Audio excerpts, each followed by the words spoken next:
是洗，无说就要死了对吧？嘿嘿嘿嘿，迄伊麦长也是短，诶，唔是音甲长甲短的关系，是写安怎读啦？西来母，西来母，哎嘛袂歹哦。好，好，老师西来母对唔对？唔对，哎呀，因为这个物件较是也是新的，囡仔去佚佗的啦。嘿，所以讲啊，咱可能是拢讲华语讲惯势，拢袂记你台语伊是安怎讲。其实英语是 slime， slime 啊，所以伊翻起来咱会甲讲史莱姆嘛，啊，华语大家拢会晓。啊，不过台语的部分就是讲你有两款讲法，比如讲你这个第一字咱是历史的史，哦，是啊，所以你直接翻译应该是苏莱姆，好，苏莱姆。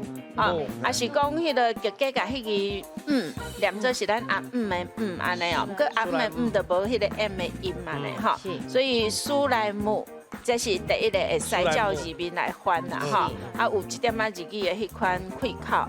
第二个就是你直接，其实你就是用讲英语，咱台语的迄个文句内底，其实你有当时啊会当甲迄个英语直接放入去内底，就是直接讲 slime。